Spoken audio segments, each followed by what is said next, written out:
Faith and Family Fellowship Podcast is a Christ-centered podcast. Established in 2019 and hosted weekly by Pastor Chris Busher. Addressing a host of topics such as the Great Commission, Christian discipleship, and often featuring interviews with special guests who are experts in their field. The views and events expressed on this podcast and all related materials belong solely to their author and not necessarily to the author's employer, organization, committee, or other group or individual. While all attempts are made to present accurate information, some information may become outdated over time. Faith and Family Fellowship Podcast makes every attempt to timely update any and all such information. Without further delay, here's another powerful episode of Faith and Family Fellowship Podcast.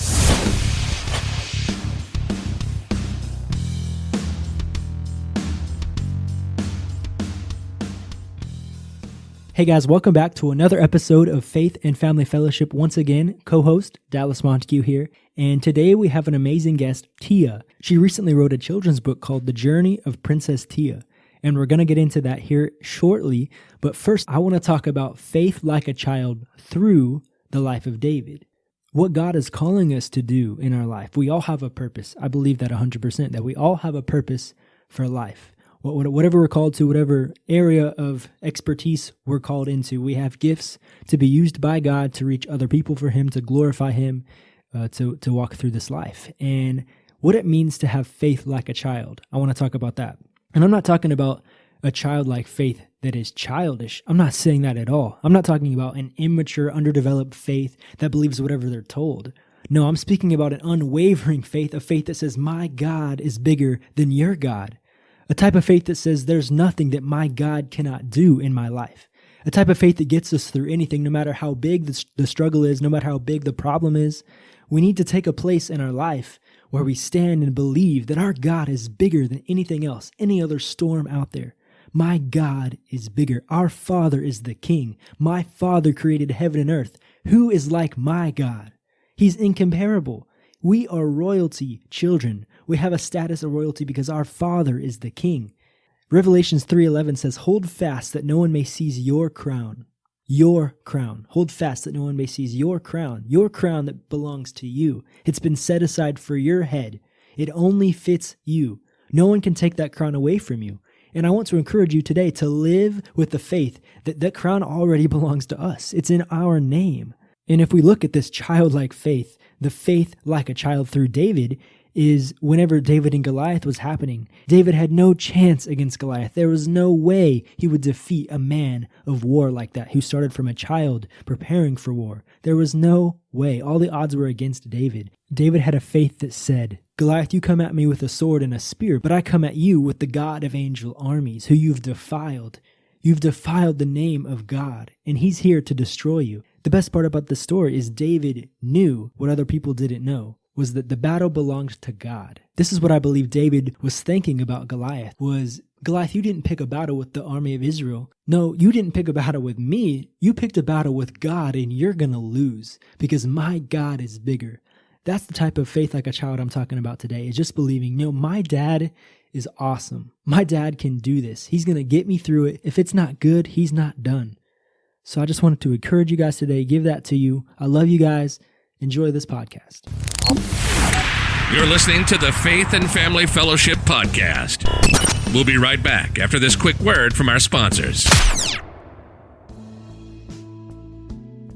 Where is God when my suffering seems never-ending? Can I really find joy in this fallen world? Author Randy Kay confronts these questions in his book, Dying to Meet Jesus, with stories of his near-death experience while searching for the truth. Kay offers his testimony to show readers how God uses suffering and brokenness to build an intimate and indestructible relationship with Him, the author of Love, by Dying to Meet Jesus today on all major book sites.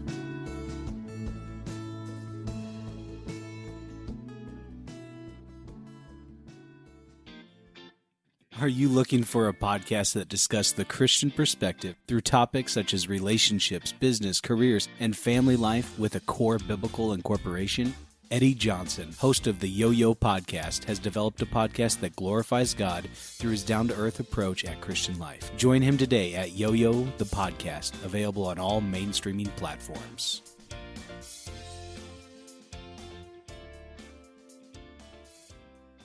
Today we have a special guest, Tia JH. Tia, how are you today?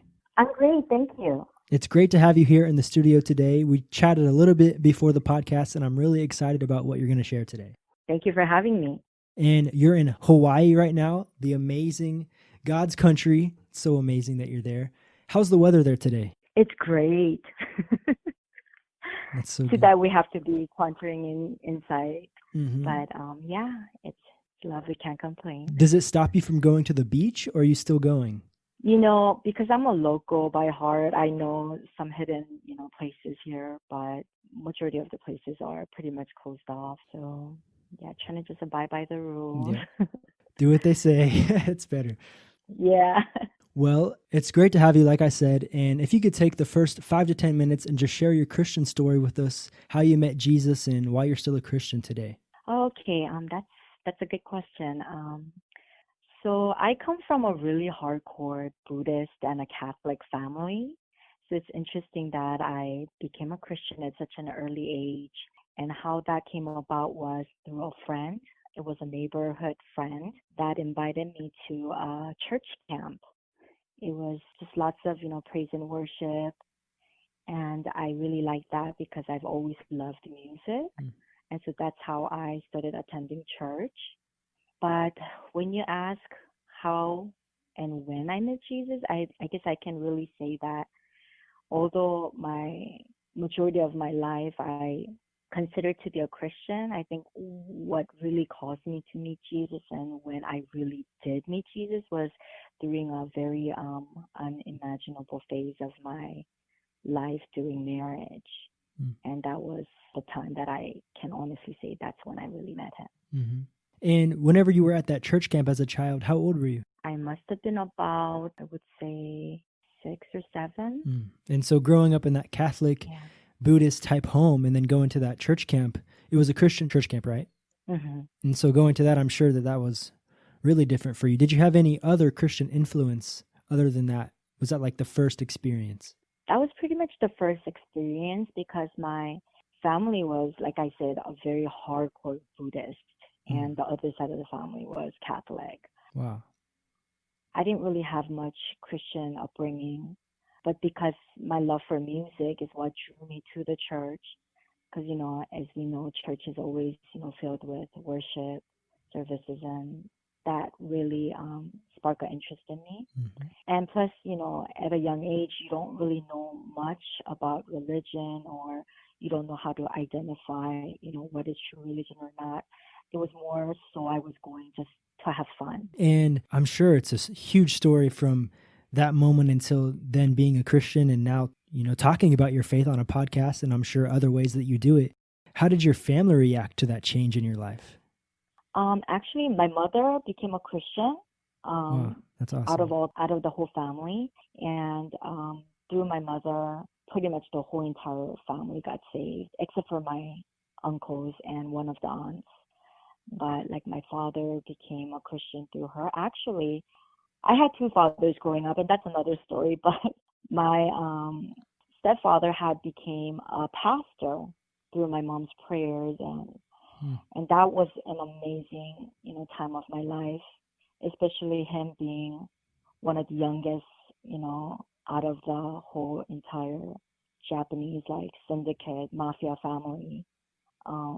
Him giving his life to Christ and becoming a pastor and preaching at third world countries, that just totally opened up my eyes to even more so knowing that Christ does exist. Wow. And so that was an awesome time.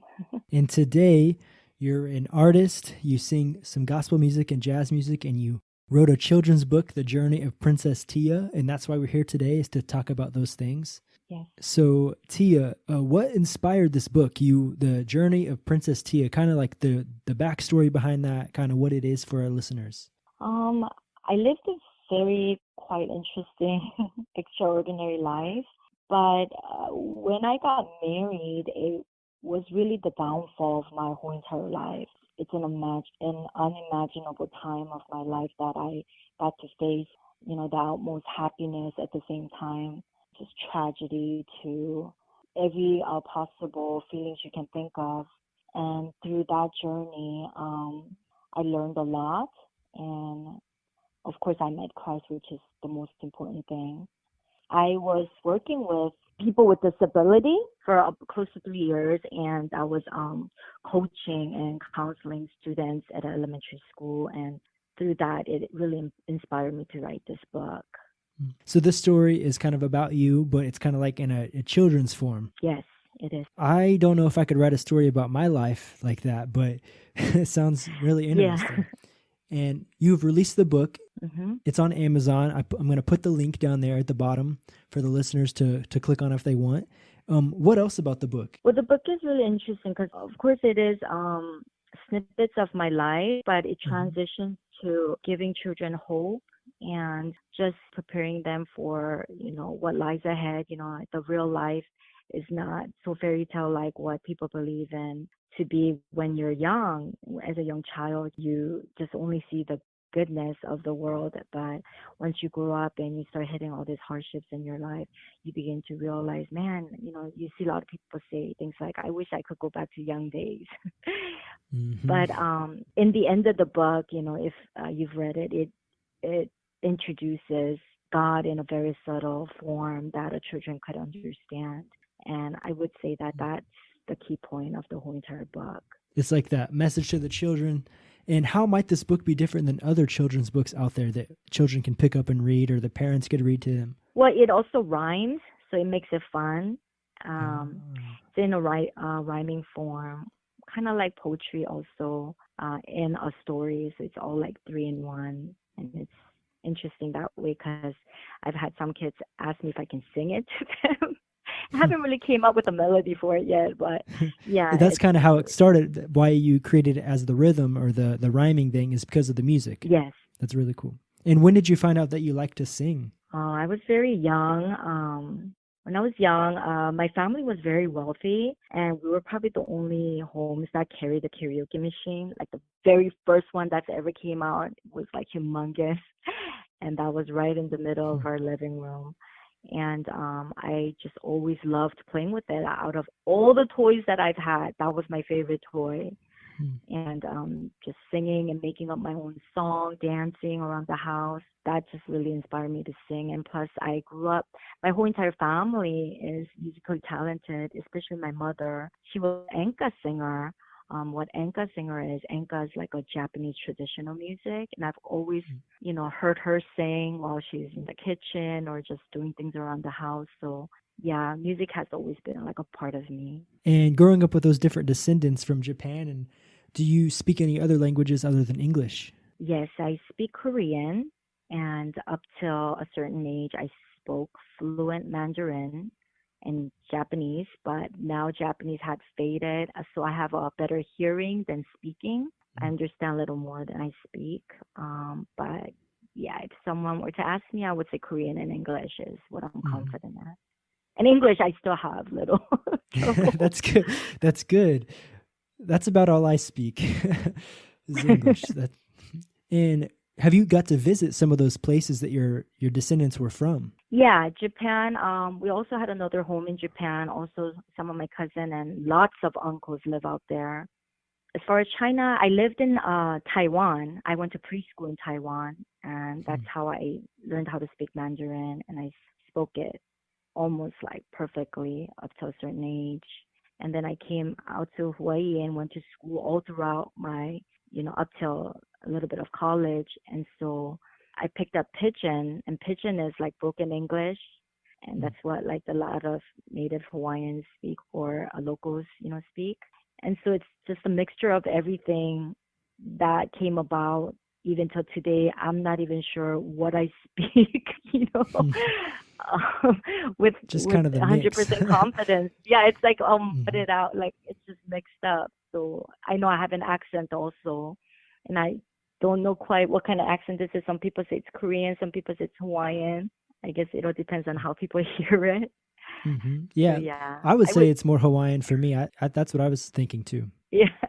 So about your book, and what are the characters in your story? Who are the characters that you talk about? Oh, that's an interesting question. Okay, the characters. Obviously, the Princess Tia is me, because it represents what my childhood was like. I was grown up from a very wealthy family, so I had almost everything I needed and wanted. Couldn't ask for more. Then at a certain age, everything goes downhill.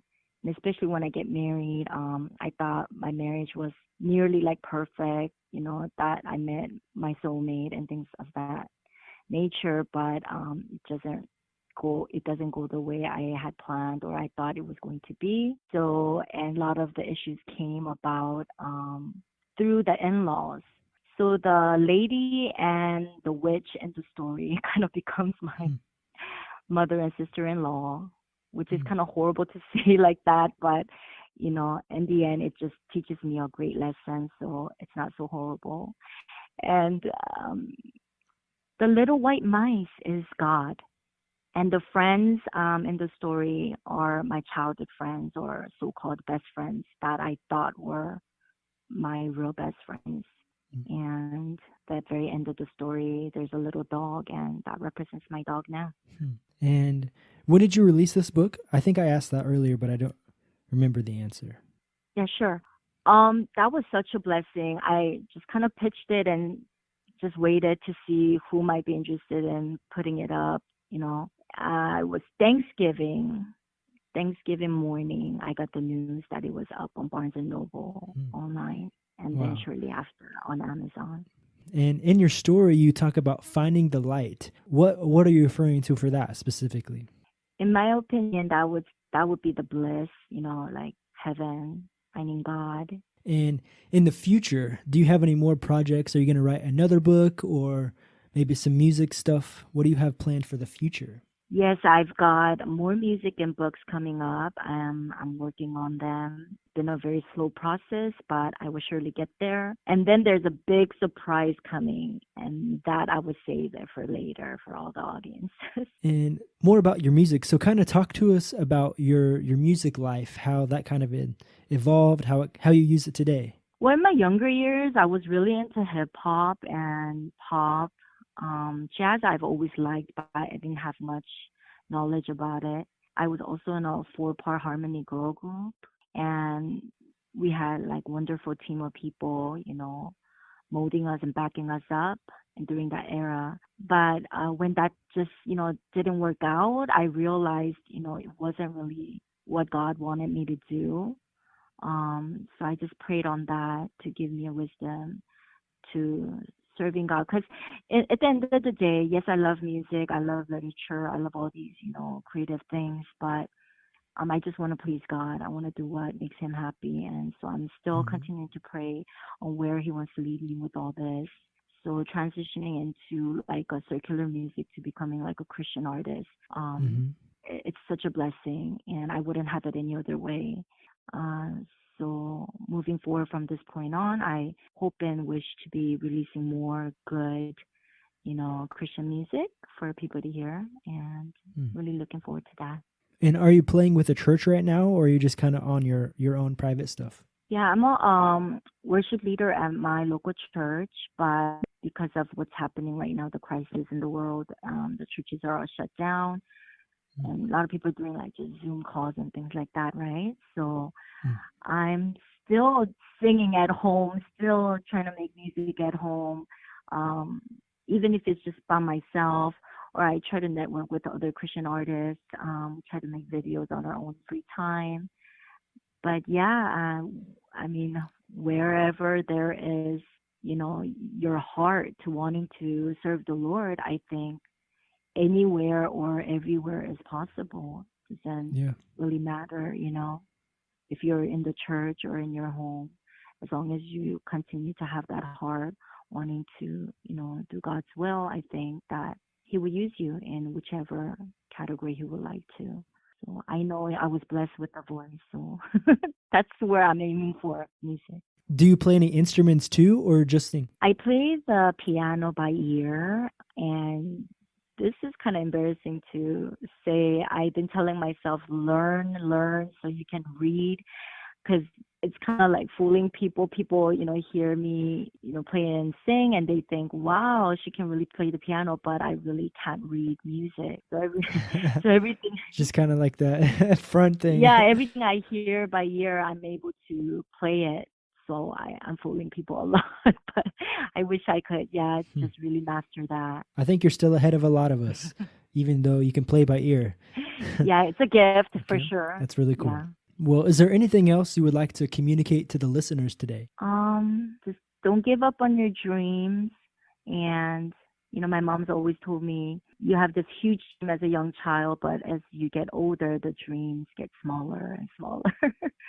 So keep it alive. I'm just, very thankful to God that my dreams always had been consistent. It's always been the same. And I truly believe, whatever you're talented in is your gift from the Lord. So just work on that and pray on that and ask God to use you. Yeah. Well, Tia, thank you so much for being a part of the podcast today. It was a pleasure to have you. Thank you so much for having me. And if we could end the podcast by you praying us out, that would be absolutely amazing. Okay. Dear Heavenly Father, thank you so much for this awesome opportunity to have the world listen to the truth and what you have shown me or gifted me with. Lord Father God, I just pray for your people, all the people that are going through these hard times. I pray that your spirit resides within them. And please give each and every one of your people the instructions and the knowledge to know the truth and to seek you and have the heart to want to know you and to please you. We pray these things in your precious Son, Jesus' name. Amen. Amen. You've just listened to the Faith and Family Fellowship Podcast with your host, Pastor Chris Busher. Faith and Family Fellowship Podcast was recorded live in studio with final editing made before uploading. Subscribe today to Faith and Family Fellowship Podcast on iTunes or Google Play. For more fantastic daily content, visit Pastor Chris Busher online via Facebook, YouTube, and Instagram. Don't miss the next episode on Faith and Family Fellowship Podcast.